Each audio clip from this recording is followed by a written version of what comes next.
भाई कैसे हो आप सब? भाई अलर्ट जारी हो चुका है। अब अलर्ट कहोगे सर कैसा अलर्ट? भाई देखो, अभी तक अगर आपने प्रेफरेंस को नहीं बनाया तो एंड टाइम पे डीयू के पोर्टल पे रश होना आम बात है। पहले भी आपने रजिस्ट्रेशन के टाइम पर देखा, सीएसएस पोर्टल के टाइम पे भी थोड़ा बहुत देखने को मिला होगा, रिजल्ट के टाइम पे तो आपने बहुत ज्यादा देखा। तो लास्ट डेट ऑफ रजिस्ट्रेशन को अवॉइड करो। और प्रेफरेंस लिस्ट कैसे बनानी है, आओ मैं एक एक करके चीजें बताता हूँ, और कुछ बनी बनाई प्रेफरेंस लिस्ट भी मैं आप लोगों के साथ शेयर करूंगा। बट एक छोटी सी एडवाइजरी मैं आपको पहले ही दे दूं कि भाई मैं जो प्रेफरेंस लिस्ट दे रहा हूं ये मैंने अपने प्रेफरेंसेस से बनाई है, अपने ओपिनियन से बनाई है। तो आप लोग अपने हिसाब से थोड़ा सा सोचकर उसको एडिट करना, सेम टू सेम मत चेप देना। ठीक है, चलो आओ एक एक करके समझते हैं। पहले थोड़ा सा आइडिया ले लेते हैं कि ऑटो लॉकिंग कब होने वाली है। जो प्रेफरेंस आप सेव करोगे, यानी जब आप सेव प्रेफरेंसेस करते हो, नीचे submit the all the preferences करके आता है, तो जैसे आप सबमिट कर दोगे तो उसके बाद वो ऑटो लॉक हो जाएगी 14 जुलाई की रात 12 बजे, यानी 11:59 वो बोल रहा है, नहीं 12 बजे के बाद वो पोर्टल आपके लिए काम नहीं करेगा। ठीक है, उसके बाद आपको कुछ साइन, मतलब ये समझ लो 14 तारीख थी, 11:59 हो गए, तो अगला दिन लग गया 15 जुलाई। अब देखो डीयू ने तो कह दिया है कि मैं 15 जुलाई शाम 5 बजे सिमुलेटेड रैंक दे दूंगा। ठीक है, जो भी हमारे पास अपडेट्स आई हैं डीयू के चैनल्स वगैरह से, कि उन्होंने बोला है कि भाई मैं सिमुलेटेड रैंक इस टाइम पर दे दूंगा। अभी एग्जैक्ट टाइम पर आती है नहीं आती है हमें नहीं पता, पर अगर आप जानना चाहते हो कि सिमुलेटेड रैंक क्या होती है, या अभी भी आपका कोई डाउट है कि आगे सर अपग्रेड होगा, फ्रीज होगा, ये सब क्या चीजें हैं, तो भाई कमेंट में लिख दो और मेरी व्हाट्सएप कम्युनिटी को ज्वाइन कर लो। वहां पर आके आप मेरे से पर्सनली अपने डाउट पूछ सकते हो। उसके बाद ये जो सिमुलेटेड रैंक आएगी, उसके बाद एक रैंडम आपको पता लगेगा कि मैं कहां पर खड़ा हुआ हूं, इस समय मेरी वैल्यू क्या है, कि मैं किस कॉलेज के लिए एलिजिबल हूं। तो अगर आपको तब थोड़ा बहुत चेंज करने का मन करेगा प्रेफरेंस लिस्ट के अंदर, तो आप ये 16 जुलाई की रात से पहले उसे कर सकते हो, यानी एक दिन का टाइम और मिलेगा, विच इज गुड इनफ। उसके बाद डीयू थोड़ा सा समय लेगा आपकी सीट्स को अलोकेट करने के लिए। उसका क्या प्रोसीजर होता है वो भी मैं आपको समझा दूंगा। अब आगे बढ़ते हैं कि आपको प्रेफरेंस लिस्ट बनानी कैसे है। उससे पहले मैं अगर आपको बोल दूं कि अगर आपको 300 से लेकर 600 नंबर के बीच है, तो इसकी वीडियो आपको डिस्क्रिप्शन में मिल जाएगी। प्रॉपर 3 से 4 मिनट की वीडियो है, एक एक पॉइंट उसका काम का है, तो उसको सुन लेना, फिर उसकी प्रेफरेंस लिस्ट को डाउनलोड करके देखना, फिर अकॉर्डिंगली अपने हिसाब से उसे एडजस्ट करना। फिर इसी प्रकार मैंने बीकॉम ऑनर्स और बीकॉम प्रोग्राम को मद्देनजर रखते हुए एक प्रेफरेंस लिस्ट बनाई है, वो भी मैं आपको नीचे डिस्क्रिप्शन में शेयर कर दूंगा। सेम मैंने बीएमएस, बीबीए, बीएफआई वगैरह के बारे में डिटेल में चर्चा करी है, पूरे रिसर्च बेस। उसके बाद इंग्लिश ऑनर्स, कुछ स्टूडेंट्स का काम था कि इंग्लिश ऑनर्स हम करना चाहते हैं, तो उनके लिए।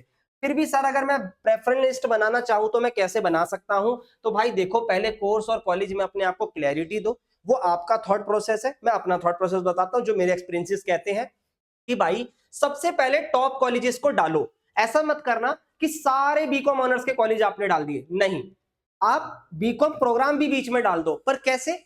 टॉप कॉलेज, अगर मेरे को नॉर्थ कैंपस के अंदर बीकॉम प्रोग्राम मिल रही है और मुझे अदर किसी रैंडम कॉलेज के अंदर बीकॉम ऑनर्स मिल रही है, तो मुझे बीकॉम प्रोग्राम को प्रेफर करना चाहिए। क्योंकि कॉलेज की क्रेडिबिलिटी, कॉलेज का स्टैंप जो आपके साथ लगेगा, आपके नाम के साथ लगेगा, that will be very very good for you. जब आप कभी जॉब के लिए अप्लाई करोगे या कहीं पर भी एक टैग मिलता है आपको, टैग बहुत ज्यादा जरूरी होता है।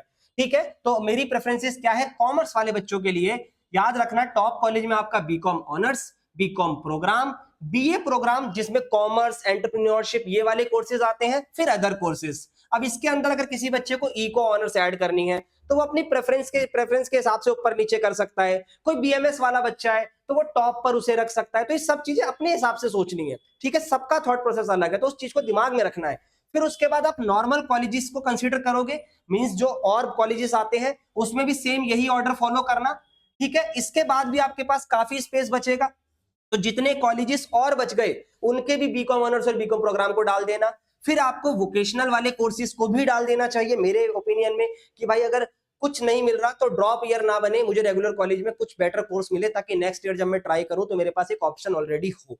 क्यों बोल रहा हूं ये वाली बात में? क्योंकि आजकल ना डिग्री 4 साल की हो गई है। उसका मतलब क्या है? पहले साल जब आप करके निकलते हो तो आपको सर्टिफिकेट मिलता है, दूसरे साल जब आप करके निकलते हो तो आपको डिप्लोमा मिलता है, तीसरे साल में आपको ऑनर्स डिग्री मिलती है, और चौथे साल में आपका रिसर्च बेस्ड चीजें होती हैं। तो आपका हर एक ईयर मायने रखता है। तो कोई अगर ड्रॉप लेने के बारे में भी सोच रहा है, तो institute of taking the drop, आप प्रेफरेंस बनाओ। क्या पता आपको कोई ऐसा कॉलेज मिल जाए जहां पर आपको जाने से कॉन्टेक्ट बने, चीजें मिले, सोसाइटी मिले, वो आपके लाइफ में आगे काम आएंगी ही आएगी। आगे बढ़ते हैं। इसके बाद लास्ट में इवनिंग कॉलेजेस को बच्चे नजरअंदाज करते जरूर है, पर डाल दो ना मेरे भाई। क्योंकि जो अलॉटमेंट का पोर्टल है वो कैसे काम करता है, ऊपर से नीचे की तरफ। तो अगर मान लो ऊपर के सारे कॉलेज जो आपके छोड़ते हुए आ गया और नीचे आपको इवनिंग वाला दे दिया, तो अगर आप इवनिंग वाला नहीं डालते ना, तो आपका एडमिशन वैसे भी नहीं हो रहा था। वो ये नहीं देखेगा तूने 100 डाली है, अब वो 100 तो आ नहीं रहा, तो चलो इसको 100वां दे देते हैं। नहीं, उनके कट ऑफ रैंक के अंदर आपको लाई करना पड़ेगा।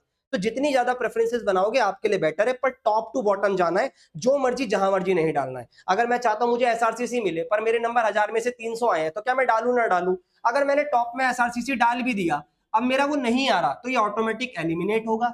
ऑटोमेटिक ऐसी चीजें चलती जाएंगी और जहां पर मेरी कट ऑफ रैंक लाई कर जाएगी वो मुझे मिल जाएगा। तो इस चीज को ध्यान में रखते हुए बनाना। तो बिल्कुल आज ही जाके अपनी प्रेफरेंस लिस्ट भरो, लेट मत करो, अलर्ट जारी हो चुका है। Bye bye and take care guys.